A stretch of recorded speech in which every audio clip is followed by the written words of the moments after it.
NACDL is the association of the nation's criminal defense bar.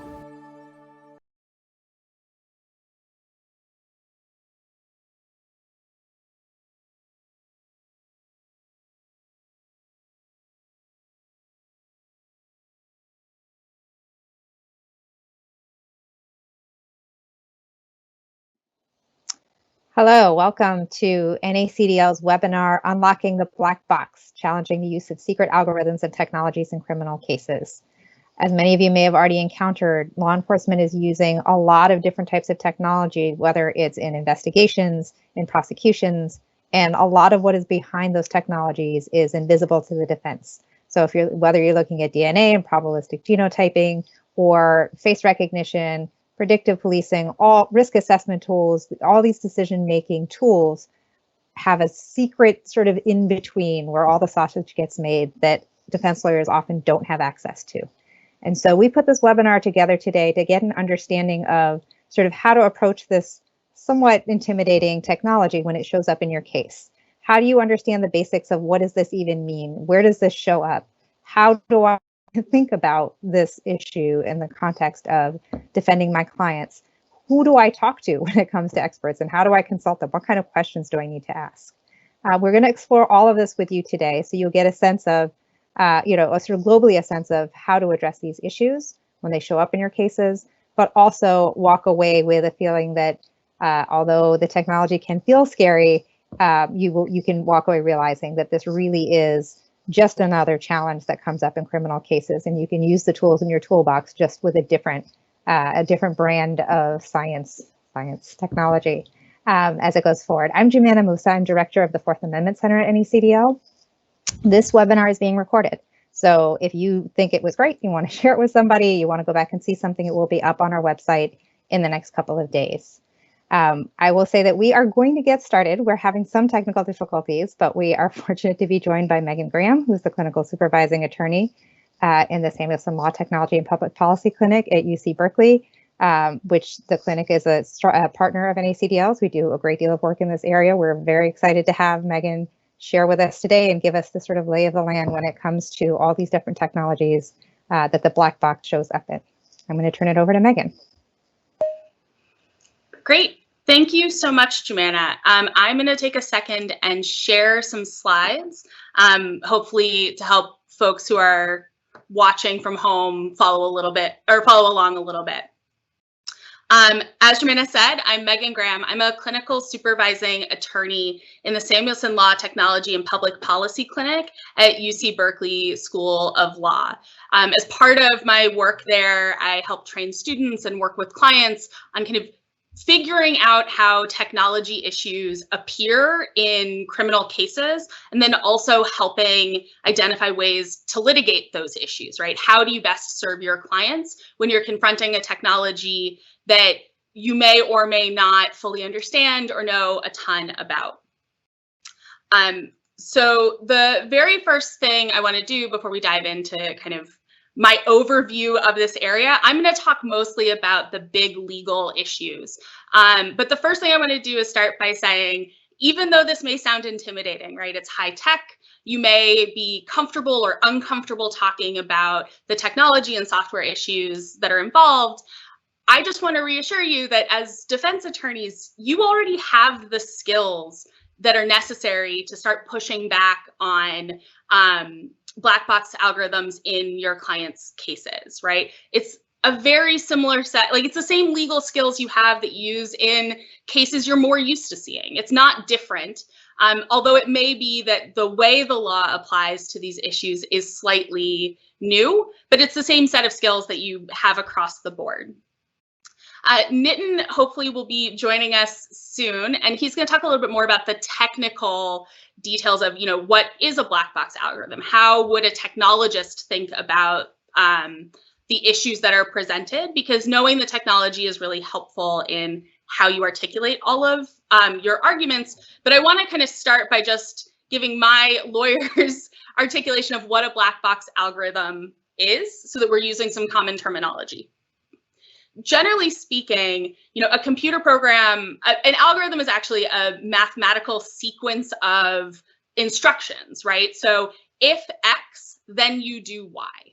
When you start putting that into computer programming, the algorithms get increasingly complex, and how you get from your input to your output, it can be simple or extremely complicated.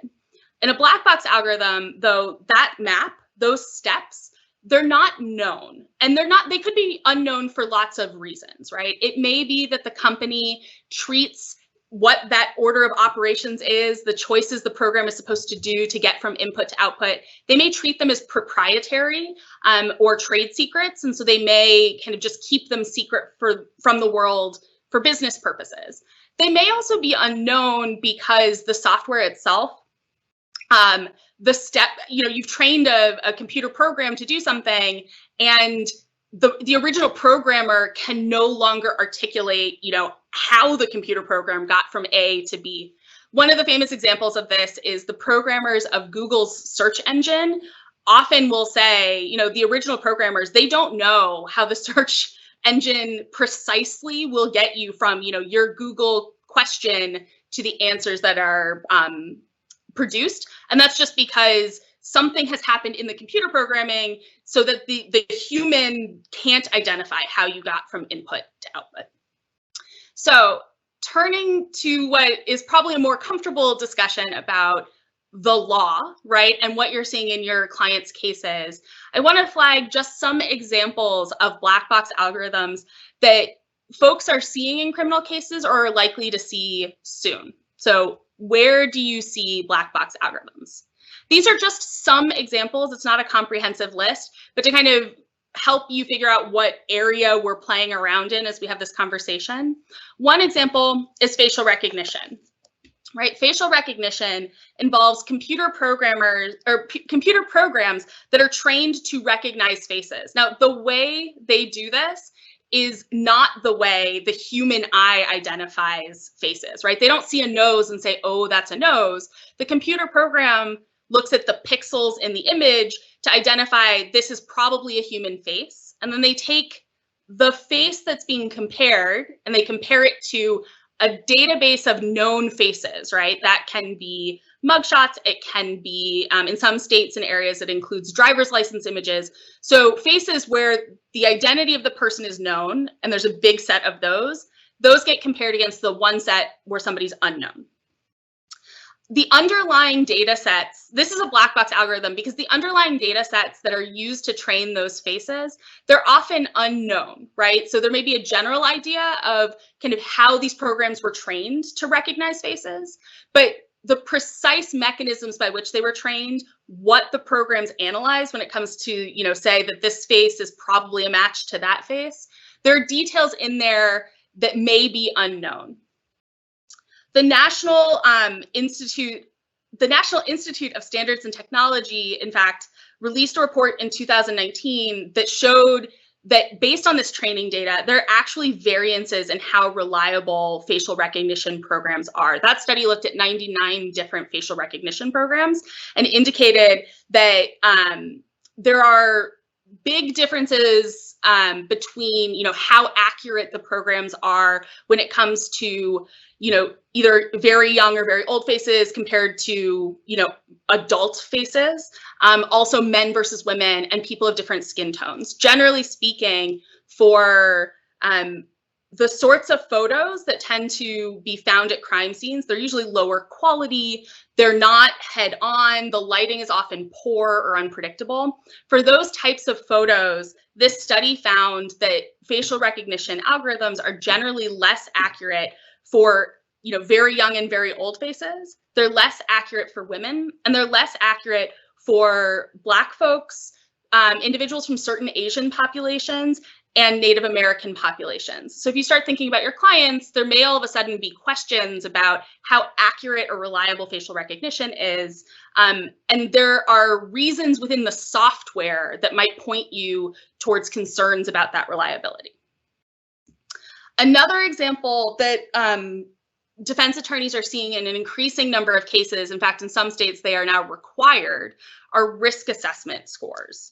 So risk assessment scores are often used. You most commonly see them either at bail determinations, or less commonly, though still prevalent, at sentencing.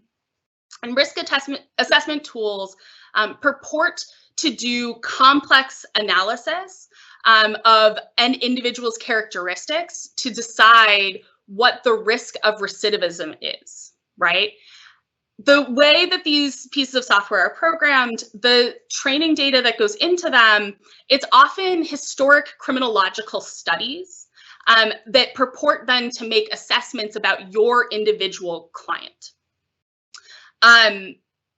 There are kind of legal issues that are rampant in, can you make a determination about what an individual human is going to do based on what has happened to people who maybe have some shared characteristics with your client in the past, particularly because, as I said, these studies are criminological studies, which means they look at the criminal legal system and individuals who have had interactions with the criminal legal system. As a result, they oversample, Black and brown communities who have interacted with law enforcement more frequently historically.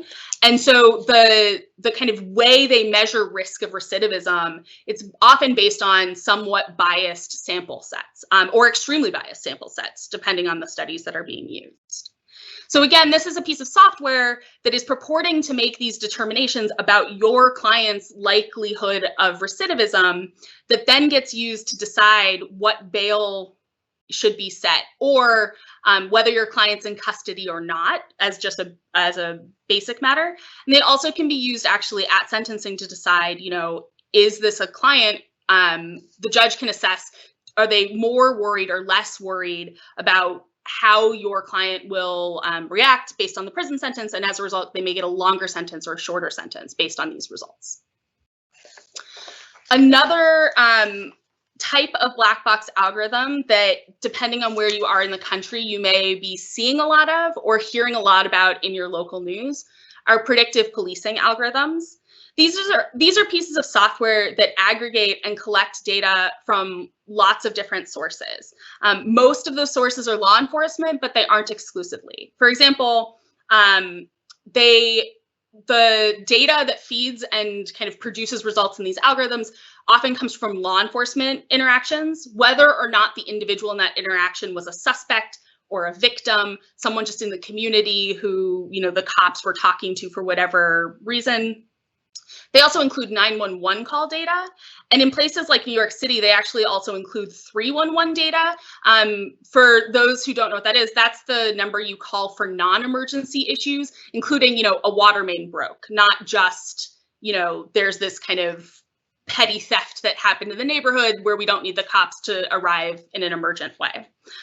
Noise complaints also go into 311 data, which becomes a big deal because these algorithms take all of that data that gets collected from all of those different sources, and then they purport to make assessments of where crimes are likely to happen, or where, quote unquote, hot spots exist within a community. Police then use those assessments from this piece of algorithm to decide where to deploy their resources, i.e. money, surveillance technology, and cops, right? What neighborhoods get watched more closely and have more interactions with the police. So that's what a predictive policing algorithm is. And the last one I want to talk about briefly, because hopefully Joanna will be able to join us in a little bit, is probabilistic genotyping software. More and more jurisdictions are starting to see the use of probabilistic genotyping software. This is a type of DNA analysis that purports to interpret DNA mixtures that are too complex or ambiguous or of too low quality for a human DNA analyst to resolve, right? So these are more complicated DNA samples than you may have seen in the late 90s or early 2000s. These are mixtures where 3, 4, 5 people contributed to them, or there are very few skin cells, or there's something in the sample where it's a little bit degraded. All of a sudden, these pieces of software are saying, well, we can take that human DNA, like the human DNA analysts, their assumptions about how many people contributed to the sample, and a bunch of other things. And we can do complex statistical and biological analysis of the sample to produce what's called a likelihood ratio. The likelihood that a client is one of the contributors to this sample versus the likelihood that they're not, right? And so all of a sudden, these kind of numbers get produced that say, it is 6 billion times more likely that defendant A contributed to the sample than that this person did not, right? Labs are using these pieces of software in more and more cases because the software developers are saying that they can draw conclusions about previously untestable DNA samples. Obviously, that is attractive to law enforcement, but the way the pieces of software get to their results is largely unknown for most of the programs. Just so you know what kind of words to start looking out for in any DNA report that you happen to see in your client's case, the two pieces of software that are most prevalent are called StarMix, STRMIX, and TrueAllele. They're not the only ones, so you should keep an eye out for others, but those are the two that are most prevalent in the United States these days. So moving from these examples, I want to start by talking about, well, once you've identified that it does exist in your case, how do you start to challenge it? So those challenges can take many, many forms, right?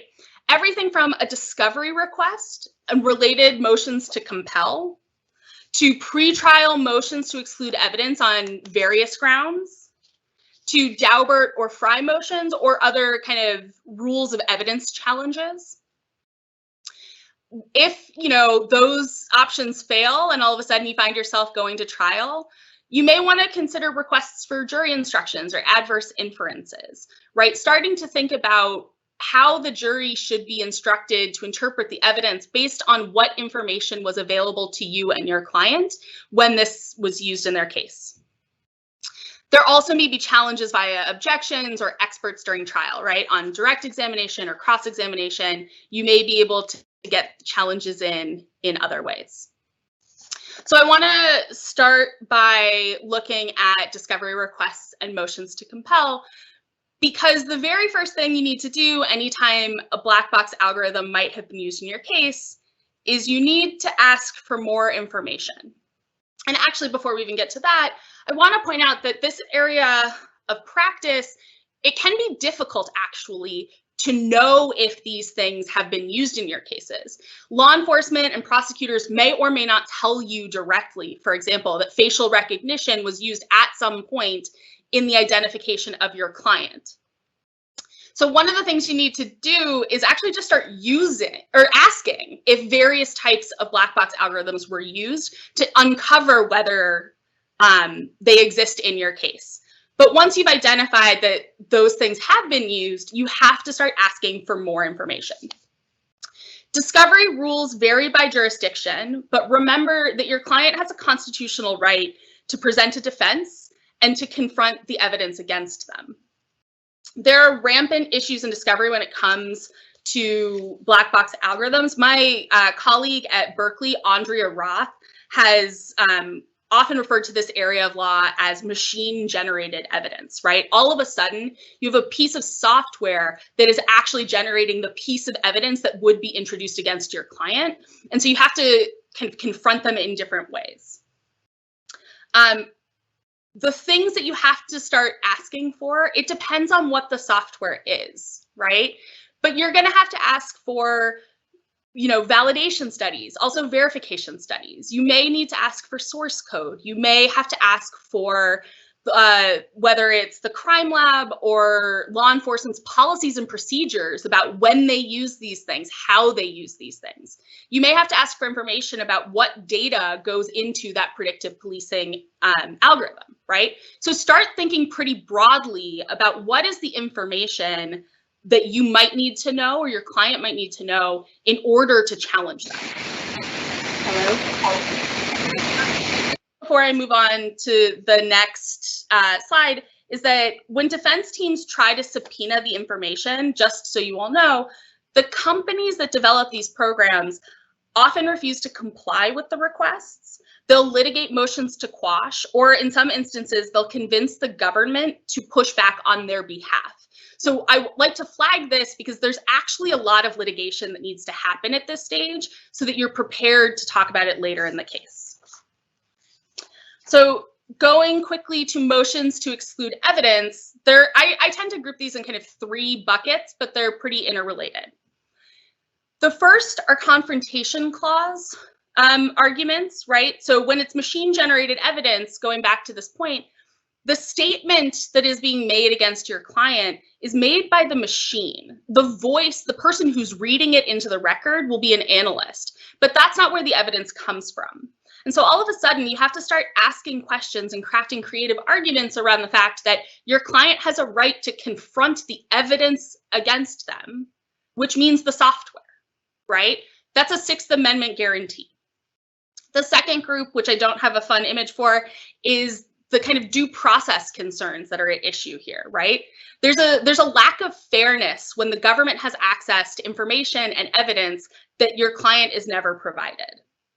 Your client can be unable to, oh, I'm not sure, Jemanda, is a different set of slides being shared right now? I think that might have been a mistake. I'm sorry about that. Go ahead and share your screen again. We were no problem. Technical difficulties. Okay, I think we're back. So your client may be hampered in presenting his or her defense or their defense on due process grounds, right?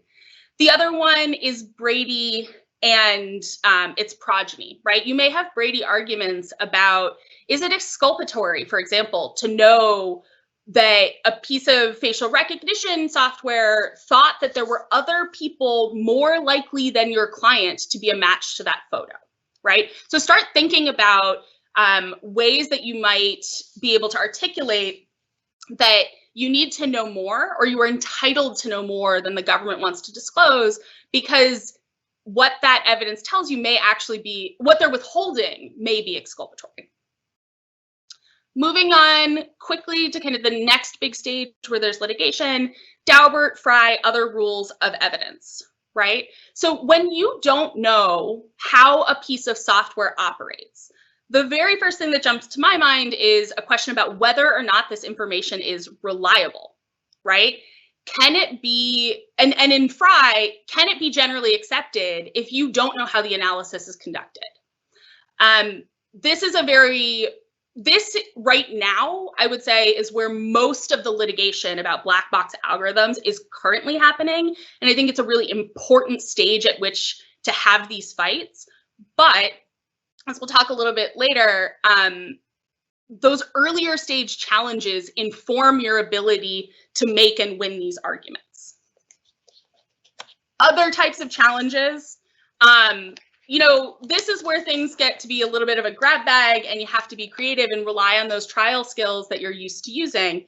Requests for jury instructions, requests for adverse inferences, right? So if you asked for the information and the company or the government refused to give it to you, all of a sudden, can you ask for a jury instruction that says, well, that's what the test results say, but remember, the defense was never told how that analysis happened. They never learned enough. And so, jury, you can be skeptical because nobody ever explained how that input resulted in that output. You may have objections in this area of law, and Nitin hopefully will be talking about this in a minute, right? This is a place where experts can be really helpful, both in helping you understand the technology, but also in presenting to the judge or jury the kind of technical questions that are involved here. And again, so this may be an instance where having an expert of your own is helpful, or to put on the stand, right, to do a direct examination, or at a minimum, having an expert who can help you craft a good cross, right, who can help you notice what the technical problems are with what the government's expert has presented. And I'm going to leave it there. Oh, and how to tackle these issues in your cases. This is kind of my, hopefully just, again, going back to basics, you may need experts. you may want to, think about the law, at least kind of, right? So the law in these areas, it's still evolving, it's still developing. So you're going to have to rely on older cases and apply them to new technologies. That can be difficult, but it also means that you can sometimes pull together more than one area of law because all of a sudden there are cross-cutting problems, right? There may be discovery problems that inform the Daubert challenges that you make later because you were denied access to source code or to relevant documentation, things like that. Foundational and as applied challenges, right? Sometimes when it comes to this technology, you're going to have to talk about whether the type of algorithm at issue can ever be reliable. And then you're going to have to talk about it. Was it reliably deployed in your client's case, right? And I know that this is something that Joanna did in her litigation. The other thing I like to flag, and you all know this because you're defense attorneys, is build a record.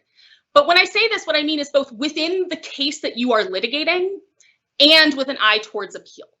So start making those challenges early. Start asking for more information as early as you can. So you can build the narrative and the record that indicates that your client should have had access to more information than they had access to. And that, by the time you get to trial, that's still that problem will carry through, right? You're gonna have similar narratives that go throughout both the cases at trial, but you also need to ask for those things early so that when you get to appeal, if you should lose, it's already there for you to make these arguments.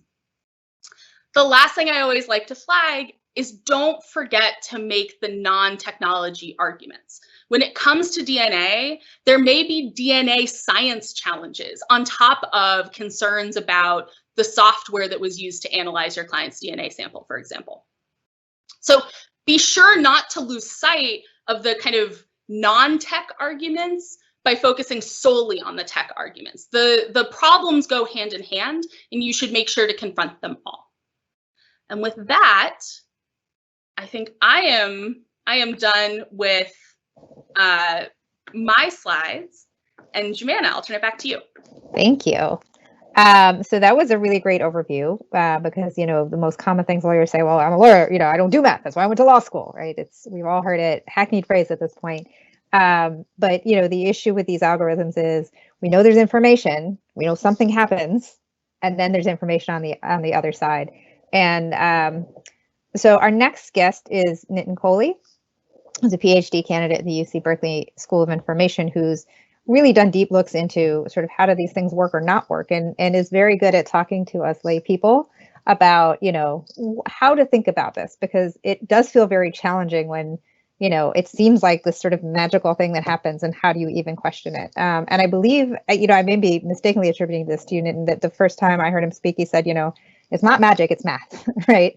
And there's lots of places where you can call things into question. So this will give you a better sense of, face recognition is one thing, but if you have someone with an eyewitness ID on the stand, how to ask them questions about, so you wear glasses, did you have your glasses on that day? What kind of prescription is it? When's the last time your prescription was updated?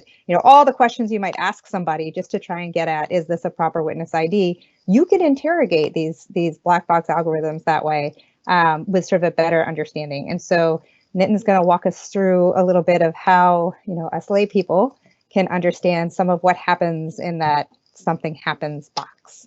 So I'm going to turn it over to you. Hey everyone, my name is Nitin. It's like kitten with an N, and I'm a PhD candidate at the UC Berkeley School of Information. And I study the intersection of, technology and society and law. And what I want to talk to you all about today is, ways to reduce information asymmetries from black box evidence. So there's as pointed out in the previous conversation, there are a lot of pieces of software that are used in cases. And I really want to focus today just on giving a conceptual introduction to machine learning for lawyers. So this will touch on a lot of ways in which you all can actually start to dig in to see, what are some of the issues that could be present in my case. So what I want to do is give a very quick conceptual introduction to what supervised machine learning is, just to kind of make sure we have the vocabulary right. And once we have the vocabulary right, we'll sort of start to dig in to kind of see that machine learning can be powerful at times, but it's also a fragile representation of the world that we try to model. So hopefully we can build this together. So let's start with an example that might seem like it's coming completely out of left field, but let's pretend we work at a music company, and we're data scientists, and we want to create an algorithm to predict if a certain user is going to like music by the artist Kesha. So data sets may look like this. We have a set of things on the left that are called features that are used to predict the target that we're interested in this case, if an individual likes Kesha or not. And while this might seem like it's coming out of left field, this is actually kind of a much better, well-defined problem than you would have in like recidivism algorithms and things, because as tech companies, they can probably implement these technologies to better capture phenomena. But let's just start with this for intuition. So this is the goal to start. We want to predict if somebody likes Kesha from user data. So we're going to press the button a few more times, I think 3 more times. So the idea is that if we want to predict if somebody likes Kesha, we'd like to build a model that essentially takes us from feature land to target land. And this would be great because then just having characteristics about an individual can let me learn something about their behavior, whether or not they like Kesha. But this begs the question, right? Kind of where does the model come from? And hopefully the model works well, not just on things that it's seen before, but on new examples. So even for something that hasn't been seen before, we'd hope that the model does not do something absolutely crazy, right? We hope that there is at least some representatives in the past to work on new cases that we've seen. So let's actually go through kind of the pipeline of how models are developed and get some terminology down here, because a lot of times when we say the word the algorithm or the model or the technology, there are multiple pieces here that could go by that term. So ordinarily, we have a data set, and we're going to partition it into 2 ways, training data and also into testing data. So let's look at the training data part right now. Training data gets passed into something that's called a learning algorithm that then produces the model that we're used to thinking about. So now that we have this model, typically we want to see if the model is kind of good at doing what it's supposed to do. So we'll keep this testing data that we had kept aside, and we'll pass it into the model to get some predictions. And what we'll do is we'll compare the predictions that we got from the model with the testing data. So the important thing here is, why would we partition the data like this to start, just at least intuitively? Let's imagine we're a teacher, and I tell everybody, we have a final exam next week, so I give you some practice problems to work on with the solutions. If the practice test I gave you was the same as the exact test, you would have to be a total dum-dum to not do well on the real test if they were the exact same questions. So that's why we split the training data and testing data separately. So we kind of keep some of the test questions left out to make sure that we're really learning the underlying patterns of the phenomena we want. So this might seem wasteful of the data, but it's actually a way for us to make sure that the data, that the model we built is at least somewhat faithful to the underlying process that we had. And when we look at this picture right here, notice that we have a learning algorithm up in blue that produces a model. So if you could hit the button, I think 2 more times. And yeah, there we go. There are actually 2 algorithms here. The algorithm that I think we most typically assess as being the quote unquote black box is the model. It's the algorithm that was learned from the combination of the learning algorithm and the training data. So if somebody were to use like a logistic regression model versus a decision tree model versus a neural net learning algorithm, they would get different models. So when we talk about, oh, let's try to unpack the model, the question is also, what type of learning algorithm was used as well? What type of extra assumptions came onto the space of, did I assume linearity? Did I assume nonlinear activations? Things of this nature are also important. So when we talk about the algorithm, we have to be careful here. There are at times lots of algorithms involved in the development process. When we were off in like music land of trying to predict if somebody would like Kesha or not, that was a kind of a better, well-defined problem, because if you imagine a music app, we can actually straight up ask users, do you like Kesha? Yes or no, and collect real feedback from that. But when we work in cases of trying to predict criminality or trying to predict crime, these are often fuzzier concepts here. And in the, I guess, philosophy of science, we call these things that we want to measure concepts. But oftentimes we don't get to measure the concept of interest. We can only measure what we have available to us, things that we call proxies. So if you hit the button, I think 2 more times. Excellent. I'm not going to beat this any more than it's already been beat over the past few years. COMPAS, we've seen this recidivism algorithm before. And interestingly, recidivism is kind of trying to get at the phenomena of somebody's inherent criminality. But we can't look at somebody and really assess a criminality score using some magic goggles, right? Typically, what happens is folks need to use some different measure. So then they might use the proxy of, was an individual rearrested or arrested? But this poses an interesting problem because not all criminals are arrested and not all arrested individuals are criminals. So if we hit the down button, we get our classic high school Venn diagram here that shows that these two sets don't perfectly overlap. This is the example of a poor proxy. Yeah, sure, there is some intersection there, but just because an individual was deemed to be quote unquote or was arrested doesn't mean they're a criminal, and vice versa. So if we hit the button 1 more time, the main moral of the story is that the concept we wanted to measure, the underlying phenomena of criminality, is kind of an abstract concept. We can't pull out our measuring stick or our binoculars to find it. So we use the next closest variable we can think of, which in this case, folks tend to use arrest, which is not that great because they don't perfectly overlap. If they overlapped a bit, that's one thing. If they don't overlap a lot, that's a very bad thing.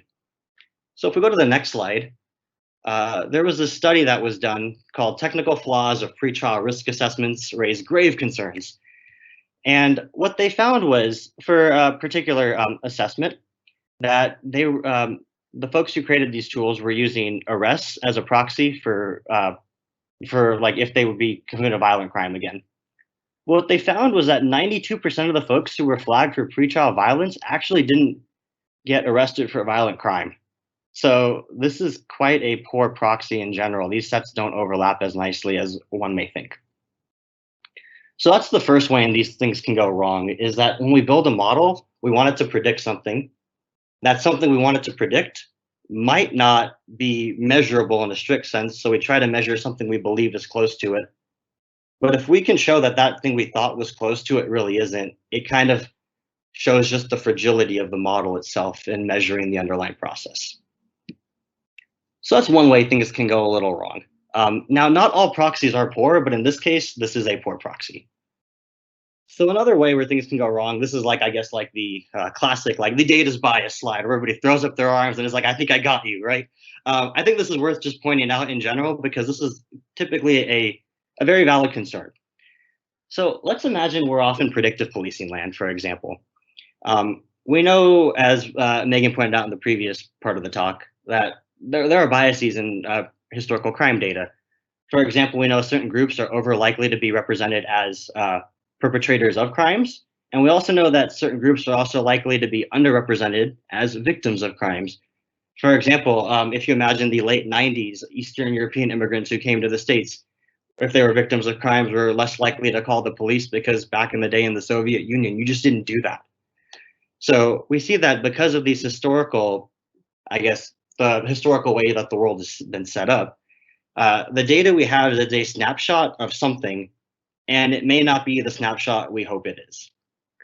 So when we get to predictive policing technologies, we would really hope that these things could, in the most ideal case of the world, predict total crime. But let's actually go through kind of a neat little intellectual exercise. We can partition total crime into observed crime plus unobserved crime.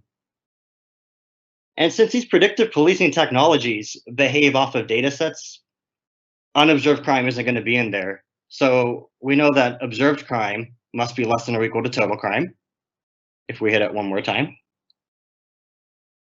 But not all observed crime is reported. So this is less than or equal to observed and reported crime. So now let's actually take this, inequality exercise and kind of make a nice little onion diagram in the next slide with it. So what we see is that reported and observed crime are where many of these data sets that are used to create these algorithms live. But we would think that hopefully, using, math and, greatness, we could get to the outside part of the onion, the total crime, the gold part. But really, we're at that kind of, if I'm being very generous, that bronze part of the reported and observed crime. Real data sets live in that bottom part of the onion. Absent major assumptions about the world, no amount of math is going to let you generalize to total crime. That is a mathematical fantasy, absent additional assumptions. So no data science tool, no AI tool, no machine learning tool, no buzzword tool you can think of in the next 5 years that comes out, absent additional assumptions, will let you do this. We are bound by the laws of math and statistics. So the moral of the story is that this is math, it is not magic. Great. Yeah, we're all grown-ups. We know magic isn't real. So that being said, let's go to another way in which things can get a little fishy. Oh, actually, before we do, I want to quote somebody who was quoting me before. So obviously, if we use machine learning that only works at that bottom part of the onion, then the predictive policing models that come out are going to get very good at best at predicting what we already saw in the past. We're not going to learn anymore. So congratulations, right? Like we kind of are very good at doing what we were doing before then and not really getting any better. So there's another way that models can behave in funny ways. And oftentimes, if we have a model, a natural question arises of, is this a good model?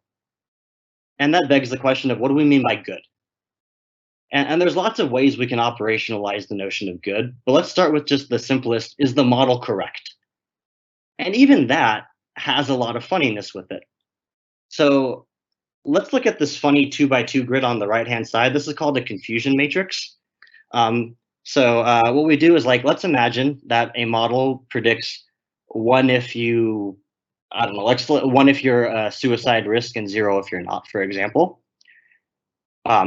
So in this case, we see models that are very good have high numbers along the diagonals, because if you're actually suicide risk and the model predicted you to be a suicide risk, you'd be in the top left corner. If you weren't a suicide risk and the model predicted you not to be, so the 0, 0, you'd be in the bottom right corner. So models that tend to be, good performing tend to have high values on the diagonals and not so high values off the diagonals. So when we talk about the notion of accuracy in a strict technical sense, not in a conceptual sense, accuracy is defined as the sum of the values on the diagonal divided by the total amount. Yeah, accuracy in this case was 50 over plus 850 over 1,000. So this model here was 90% accurate. 90% seems pretty good. But I'm going to make a claim here. I can construct a model that's 90% accurate that is absolutely useless to use. We have a model here, and if we do the math once again, we get 900 over 1,000, which is 90. But this model is absolutely useless for the world for one simple reason. It never predicts that somebody is suicidal. It never predicts the value 1. So look at that. I could get a model that is 90% accurate that is absolutely useless for the world.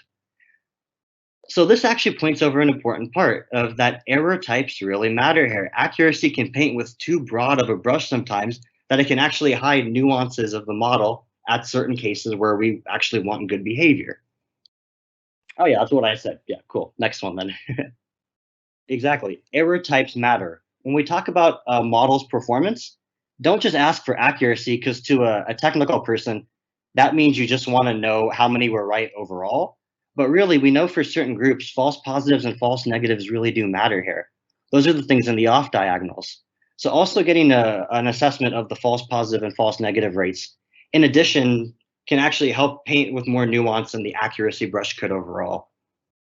So don't rely just on the term accuracy, even though when we use it colloquially, we know we're trying to say, is it good? It actually has a strict technical meaning that can actually then lead to cross-disciplinary confusion. Thresholds. So these are kind of interesting. So if I have a model, oftentimes the model, like in our like Kesha example, would tell me if a user liked Kesha, yes or no. It might tell me if it thought somebody was a pretrial flight risk, yes or no. It might tell me if it thought somebody was suicidal, yes or no. But oftentimes the internal mechanics of what's inside this, black outline here there's actually a step that occurs before the model tells me yes or no, or 1 or 0, for example. Oftentimes, the internal mechanics of a model will predict a real number. And in this case, it might be like a confidence score from 0 to 100. And then based off of that score, the model may actually then try to do a categorical translation to say, is this number sufficiently high to warrant an answer of yes, or is it not so high, so I call it a no? And what we actually find is that for certain technologies, these thresholds actually do greatly change the behavior of a system. So let's make this more concrete in the next 2 slides. So let's go back to everybody's favorite example of facial recognition. Here's an example facial recognition pipeline. So oftentimes, images or video comes in, and in order to figure out if a face matches another face, well, you got to do some things first. You got to first see if the image or video has a face. That's the face identification. If it has a face, you probably don't want to be looking at it from the side or from the top. You probably want to try to be looking on it as head-on as possible. So we tend to do a few mathy tricks to try to align the face to its most, nice position. After the face looks aligned, we're going to do some feature processing that Megan talked about that kind of is, different than the way that we think of faces, about like what makes a nose, for example. The machine, quote unquote, sees a little differently. And then after we pick out features, then some matching goes on. And actually, the case of where thresholds occur, if you hit the down button, is going to be in this last part over here. So let's actually zoom inside this red circle here.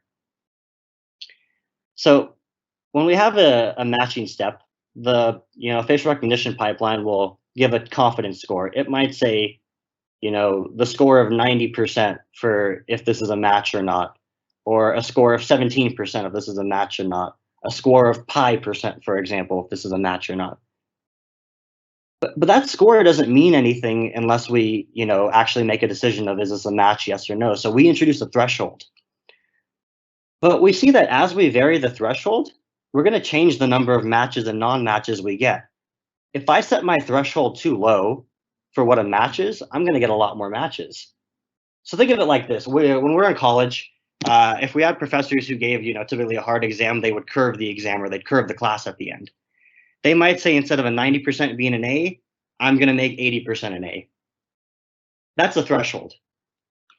But when we set a threshold, when we curve, the student isn't any smarter or dumber than they were before. We just changed our standard for what an A looked like. That's the exact analogy here. The algorithm isn't any smarter or dumber. We've just changed the standard of what we thought an acceptable match versus non-match was.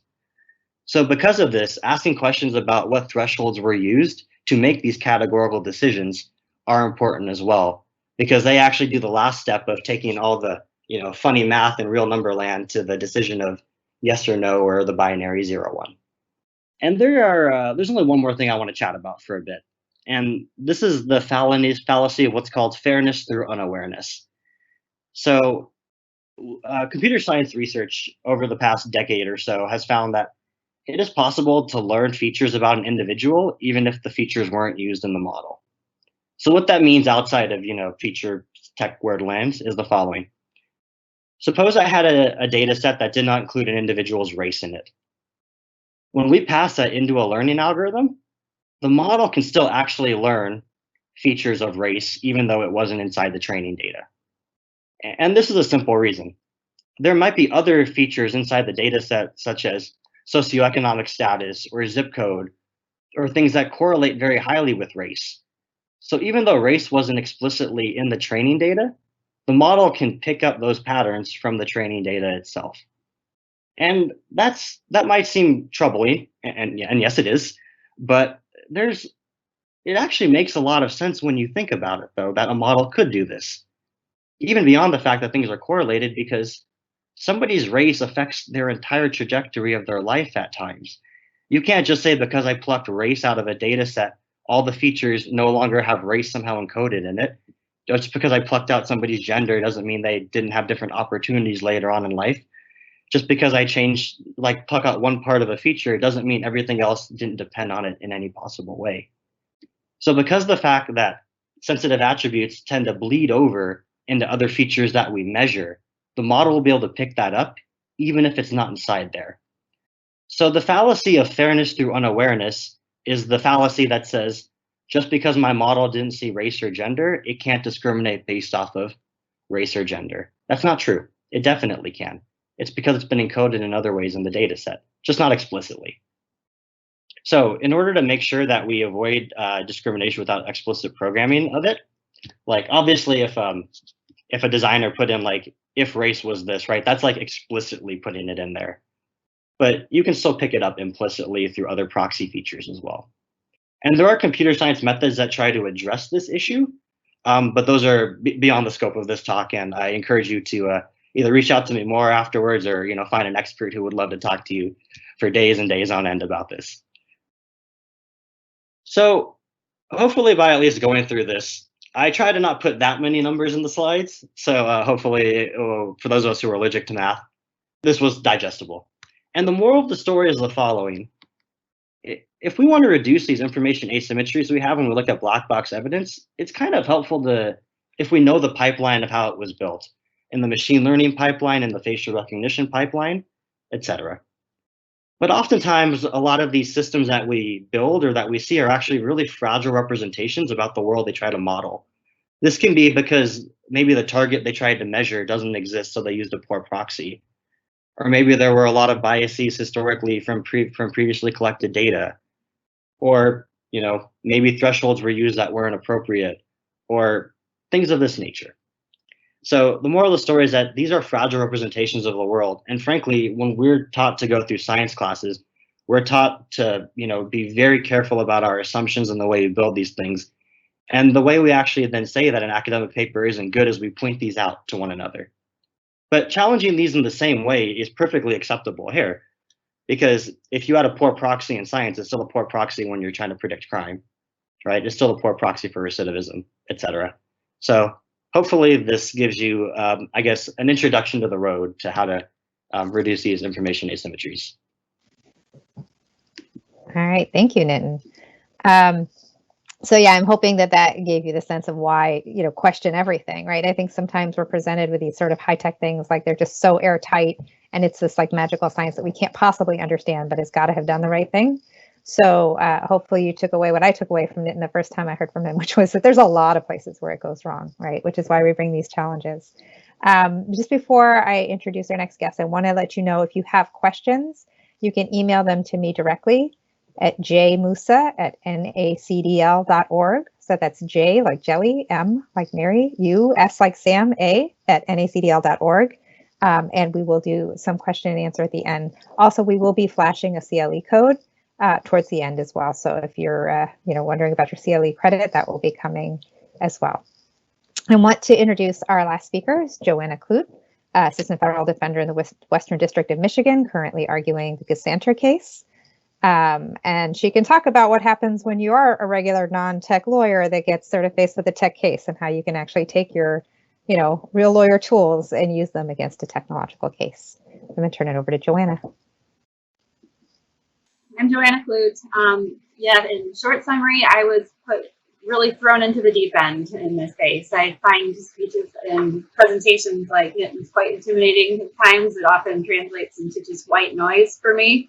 But I think after the past 3 years with this Gesandter case, I'm able to at least draw some analogies to my case and apply some of those concepts. And hopefully I'm living proof that if I can do it, you can too. This case definitely started out at ground zero with me watching YouTube videos on what a DNA molecule looks like. So the fact that I've gotten this far with it should give you some hope. So I call this defending against new DNA evidence, partly to, I guess, pay homage to the judge that issued the favorable decision in my case, who didn't recognize it as admissible evidence, but also once you start seeing all the different pockets for variability, you'll start questioning its reliability and its relevancy, perhaps in some of your cases. If you can go to the next slide, please. You're operating your own PowerPoint, Joanna. Oh, am I? You can start the slideshow. Go to slideshow and then from beginning. I took over and I didn't. There you go. I'm a control freak. Okay. So there are so many issues along the pipeline, and this is how I think it's the best way to look at it. That it doesn't, it's not simply just a black box, but there are a lot of steps that lead up into it that then inform what's going to go into that black box, in addition to what's already there, to generate what's being offered as evidence in your case. So I'm going to start at the very beginning, the deposit of the DNA at the source.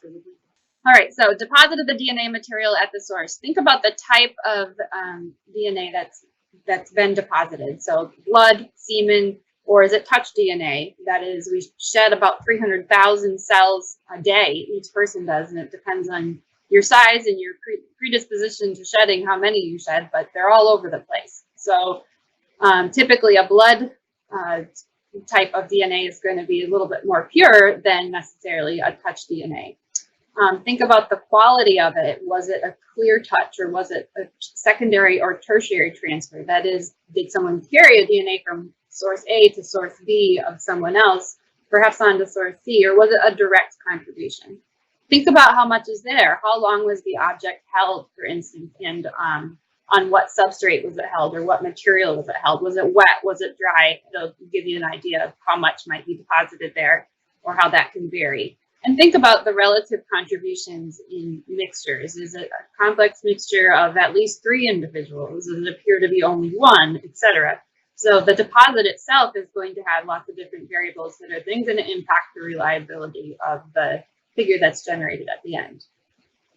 Collection and preservation. Obviously, you need human or machine to pick up that sample from wherever it's at and store it at the police department, for instance, or at the laboratory. And there are different vulnerabilities there. If it's not properly held, if it's not properly preserved, if it's taken in and out of the packaging in which it's held, that might also offer an opportunity for contamination that makes it different from the condition it was in when it was initially deposited.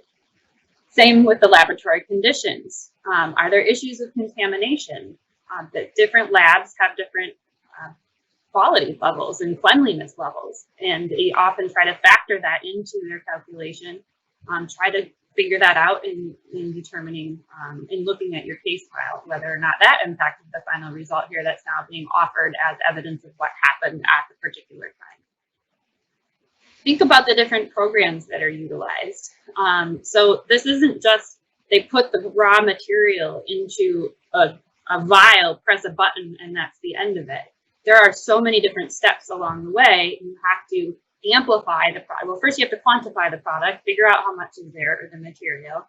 Then you have to, in terms of milliliters or nanograms, then you have to amplify it, which means you copy it. You copy it using like commercial prefabricated samples of DNA, so to speak, manufactured DNA, that rip apart the DNA molecule and then reattach to the half that's still there in order to make 2 from what was originally 1. There are errors during that process. Different programs are on the market, different brands of programs, and not only that, but different versions of these individual programs. The way that something is amplified or analyzed as well can vary from lab to lab. The number of cycles that they do this through, or maybe that they ran it through, or maybe they did it more than once. So those are different variables which might give more precision, perhaps, but then again, it might also start picking up different information that suggests that there's DNA in the sample that wasn't really originally there. It's what we call noise. Look at the laboratory certifications. There are, typically the FBI will be certifying laboratories that are law enforcement laboratories, but in talking with people who are involved in DNA on the retail side, or I guess commercial side, the private sector, there are independent certification labs also that might be an important third party, so to speak, to be certifying whether or not a lab is doing things correctly, rather than getting a rubber stamp from other organizations that are accustomed to only evaluating law enforcement laboratories. I talked a little bit about errors during extraction and replication. So during this process, it's common for errors to take place, meaning that a certain allele Or a 14, for example, might appear as a 16, or it might appear as a 12, or a 13, or a 15. And it's commonly accepted that that happens at a certain rate, and that's where people diverge as to how often it happens necessarily. And that's where laboratories diverge at all, but they try to incorporate that based on their internal precedent. The analysis of the EPG, or the electropharogram, by the individual analyst. So to way oversimplify, I'm not sure if at all how much my co-presenters had gotten into the analysis process of it, but I'll do that now in under 3 minutes. That'll hopefully give a little bit of light or shed a little bit of light on the process. So once the DNA is collected and stored and brought to the lab, and quantified, meaning they figure out how much is in there, what they'll do is essentially shake it out so there's only DNA left, and then they will add these primers that cut through the half of the DNA. It's shaped like a ladder, and these ladder rungs, if you go harken back to like 6th grade or whatever grade, I probably got it from, senior year or something in high school. I wasn't actively seeking out biochemistry classes, but all DNA is comprised of only 4 bases, and I'll pronounce them all wrong, but A, T, C, and G. It's a guanine, adenine, cytosine. But A always pairs with T, and C always pairs with G. And the way I remember that is because C and G are round letters, so they're always going to be together.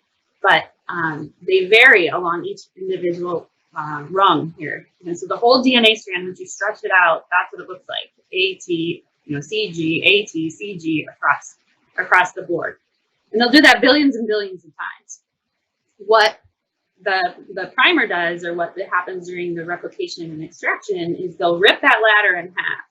And then we have an idea for certain portions of the DNA strand, what is going to match to. So if you have, now you have just a T on this side, and they inject that prefabricated material, and then the prefabricated material will be an A over here, and a C, and a G, and to make it match all the way. So you've created 2 strands from 1 strand.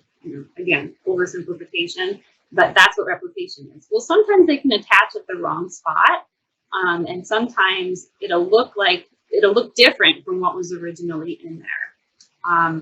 We share 80% of our DNA with a potato. So when you break it down, everyone has a different profile, but we are only differ by about 0.01% or 0.1% of our DNA sample. I always get that figure wrong of our strand.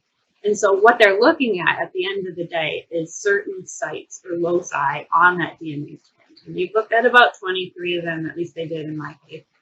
And they've determined that most human beings share the same pattern, ATCG, ATCG, at these 23 different sites. The only difference is that different individuals will have a different number of repeats for that pattern. So maybe it's ATCG or ATCG AT, and that gets repeated 4 times for me and 12 times for Nitin, for example. And they've looked at these 23 different sites, and this is not a point you can argue with, I discovered, but it seems a little strange. And they've determined that depending on your race, or how you identified on your race, in X% of cases, a Caucasian female will have 12 at loci D28 or D2S or something like that. So they have like a database, and NIST, the National Institute of Standards and Technology at the Department of Commerce, maintains this database of only a few hundred people, and this is collected. I was shocked, from the mall kiosks, from solved crime cases, from the lab workers themselves. And we're not talking millions and millions of individuals in this database to generate these percentages of how often a Caucasian female has a 12 at loci D8. We're talking about a few hundred. Apparently this is well established and it's not something you can really attack, but it's still mind-boggling that that's all it's based on. And a lot of it's based on self-identification, because how do you define race? It begs that question, and it's a person identifying more X, Y, Z, but supposedly it is the way it's structured is to be conservative. So I already went down that rabbit hole. Feel free to do it again if you want, but it doesn't seem like it's assailable. So that they're able to, so you'll see on this electropharogram, this EPG, back to my number 5 here. What they'll do is they'll have the copied DNA material that you've done, and they'll run it through a laser.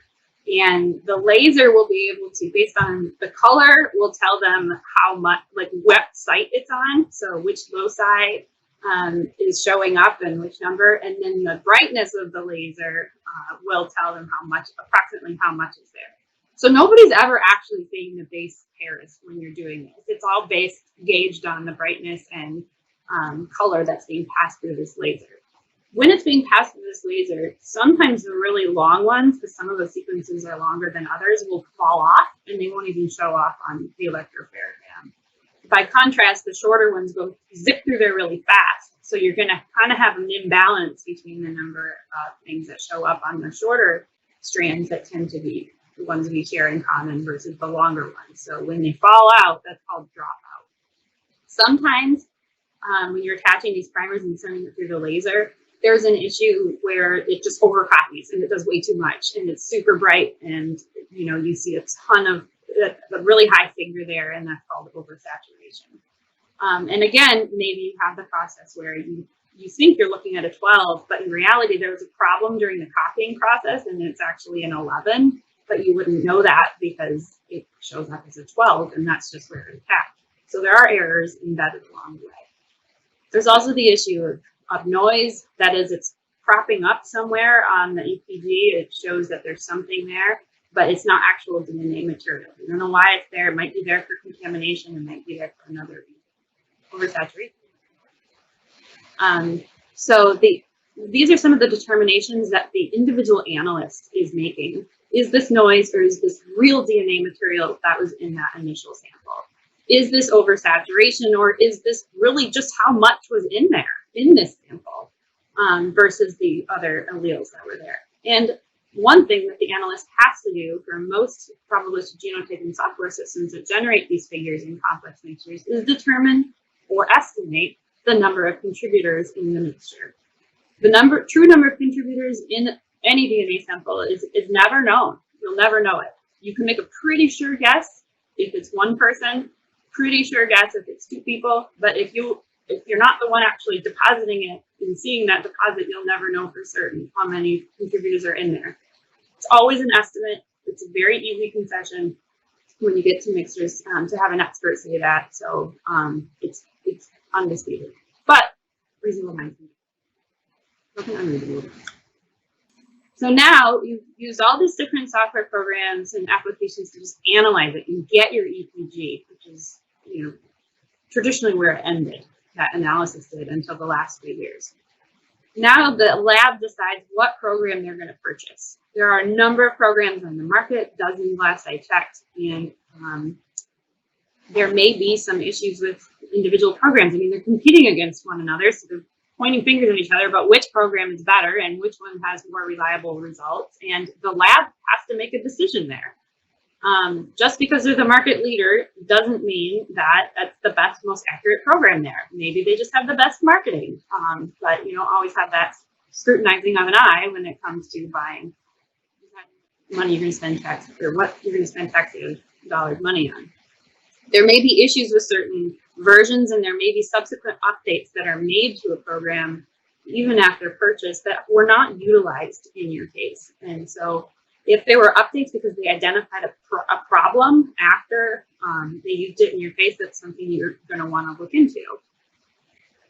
The extent and the specificity of developmental validation. So when you make a program like this, there's 2 types of validation that have to take place: developmental validation and the internal validation. Developmental validation is performed by the developer. So they are trying to prove that it's fit for the use that they're selling it for. So you can already see kind of some inherent issues there with independence, but it's kind of like they're advertising to show that it works. You should see initially, well, did they actually validate this program for the type of sample that I have here? And did they do it enough, or did they do it one time? And how specific did they get? So the number of contributors, the levels or the amount, the quantity, and the relative contributions of each. To see the extent and specificity of the developmental validation, setting aside for a moment the issues of independence there. So again, like I said, number of contributors, quantities, relative contribution. There are issues with software validation concerns that are ongoing.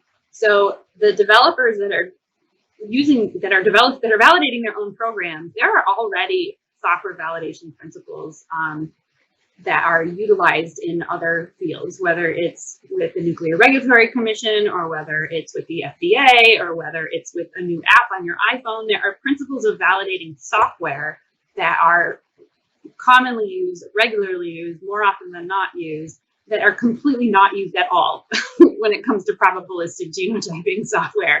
And they don't think that is necessary. That'd be helpful, is as far as I got one expert to say that I guess it'd be helpful, but no, we don't need to do it. We're just going to disregard that completely. So in the case that I am still working on, so I'm going to kind of not get too far into it, but that was one of our experts talking about issues of software validation. Whether or not these validations are being performed in accord with principles of software validation that are generally. Again, independence is an issue. If you don't have Toyota like doing safety tests on Toyotas because they'd all be safe, right? Or whatever company it is. And then you have the laboratory's internal validation. So once the lab leader has decided, or lab director, I'm going to buy this particular brand of a program and spend this money, then they're going to do a validation in their lab, meaning they're going to run it a bunch of times, ostensibly in their lab, to see what kind of results that they're getting. Well, you need to see, again, the extent and specificity. Did they do one for the number of contributors that appear to be in your sample? Did they do enough validation for that with respect to the relative contributions, with respect to the quantity of DNA? And here, that was the primary issue in our case, that the extent of the laboratory validation of the internal validation is insufficient. You can also see, I didn't add it as a bullet point, clear problems with independence if this lab that is oriented to solve crimes that just dropped $100,000 on a program, they're not incentivized to find out that it doesn't work for certain situations. So you have the absence of independence in that arm of the validation process as well. And finally, look at the application of the program. So look at what input parameters are put in. How often, or what is the drop-in rate? What is the drop-out rate? What are the different stutter rates? So remember, I talked about it's commonly accepted that there are errors that happen along the way, and they vary from program to program, from version to version, from person to person, from lab to lab. What did the lab finally decide they were going to put into this software program, this probabilistic genotyping software program, as, hey, this is how often it happens in our laboratory. Every single laboratory is going to be different, and that then obviously opens up amount of variability there. The selection of the reference databases. So that dead end I told you about earlier, where NIST comes up with, well, how often does a Caucasian female have a 12 at G8, for example? Not every lab is using the same reference databases. So New Mexico is going to use a different set of databases. There'll be a Hispanic-based database.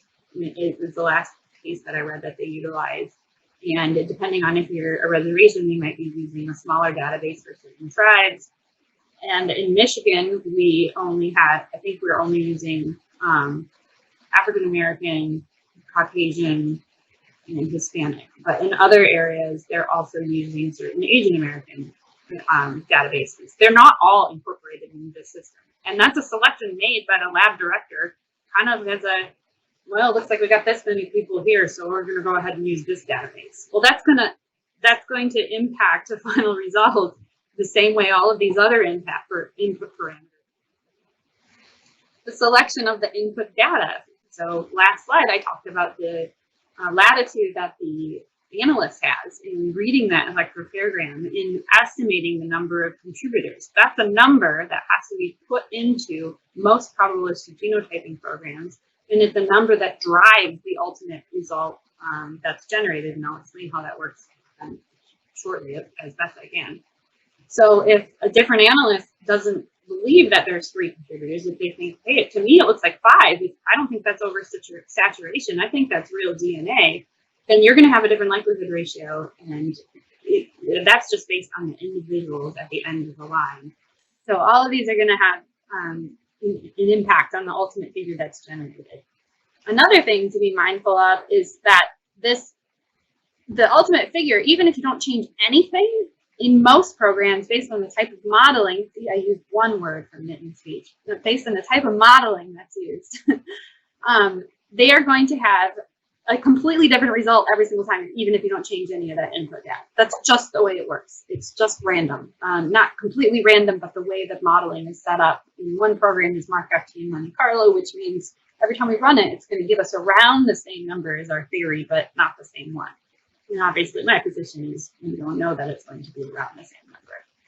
And finally, all of this information has to be conveyed somehow to a jury who is by now started snoozing 20 minutes ago. So how are you going to give them any sort of frame of reference? How are these results conveyed qualitatively? Is it very strong support? Is it strong support? Is it no support, etc.? Well, these charts, these qualitative charts, are also completely arbitrary. They're made up. They're not set by any standard agency. In our case, the lab leader testified to the fact that he saw one that had to do with some other type of evidence that had nothing to do with DNA, and he just didn't like it. Well, just how many times can you say the word vary? So he made up a whole new chart and condensed it and kind of had these arbitrary cutoffs. And this is just one guy in one state lab. Imagine all the different variables there and how that is then interpreted by a jury. So I've made a list on the next slide once it uploads of some important substantive materials to review. So this is a, how do I understand science? How do I understand the issues, not the legal issues, but scientific issues that are there? And the next slide will be more legally oriented. So the PCAST reports start there. It's identifying issues.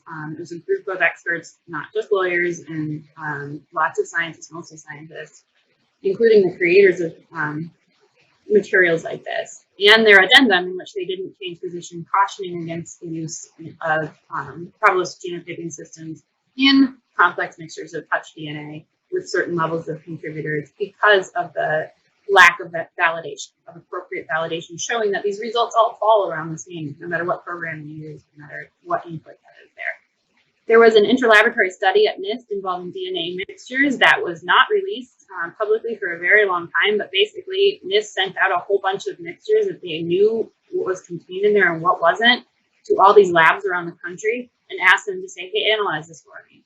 And it came back, and like 70 to 80% of them, the labs got it wrong about whether or not somebody was in the mixture. And obviously that's an important component of what's happening in the final, in what's generating the likelihood ratio. So that was very unnerving for them and really sent them back to the drawing board, a lot of them. But it's important because reasonable minds can differ, and unreasonable minds can differ too. And that has a huge impact.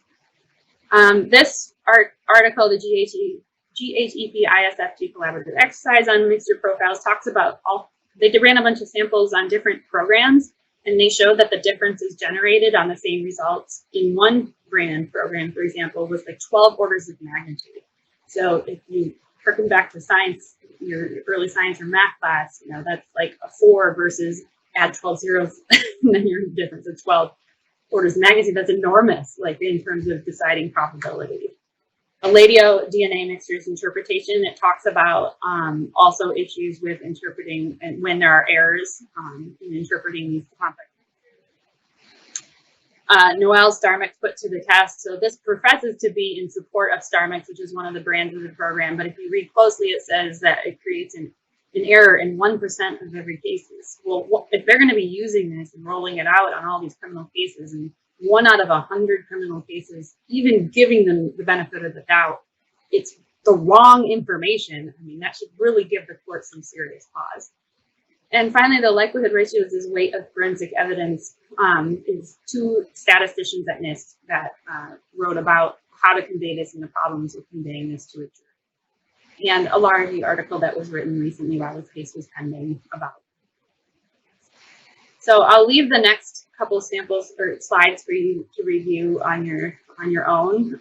But if in terms of, I've identified a few common issues: low template, 3 or more contributors, simpler mixtures, insufficient validation testing, and disclosing the source code. I did not argue that in my case, but I think it's important for somebody to pick up that lead and follow up on it.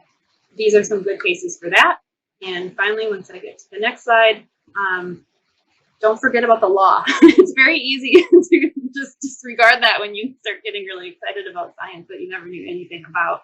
But you always have to go back to the touchstone of Daubert or Daubert, and the court's gatekeeping authority. Ask for your hearing, get it, because otherwise, it's 3 days of expert testimony, assuming you get that far, and a bunch of board jurors. The relevance, the prejudicial effect, and ultimately, the question in most situations, especially mine, is this program fit for the purpose for which they're applying it here? And in my case, the argument is no, because they didn't test it sufficiently enough, because it was too low template. And my client, allegedly, even if he's in there, was too much of a low contributor, relatively speaking. So he's not in there, obviously. But All right, thank you, Joanna. And if you could stop sharing your screen. There's a couple of things that we're going to do now. We are going to stay on a little long if you guys have questions, but just to do our sort of cleanup in this moment, if you do have questions, well, first there's the CLE code. It is on the screen. It is H7H987. So the letter H like Harry, 7H-987. If you do have questions, like I mentioned, you can email them to me at J like Jelly, M like Mary, U, S like Sam, A at nacdl.org. Oh, there we go. We've got that on the screen. Much easier than my spelling it out for you. And I will also let you know that our webinar is free, and we did videotape it. We did record it. It will be up on our website in the coming days. But NACDL has a lot of programming, and some of it is just for members. So if you're not a member, of course you don't have to be a member just because you watch this. But if you're interested in membership, we currently have a deal where you can get 15 months for the price of 12. And we also have payment plans. So, please look into it, nacdl.org/membership. It's just something that you can consider. And then finally, I will say that for us at the Fourth Amendment Center, we also work on these types of cases. And one of the areas that did not come up is in the area of the type of software that they use to identify child sexual assault material on people's computers. So they use torrential downpour, other software where they hack into computers and they say, aha, we found child sexual assault material on this computer. Sometimes they go and seize a computer and then don't find the images. And there's lots of questions about what is the process by which they sort of got in there. It's another sort of black box that we don't have a peek into, but we've been litigating cases on that.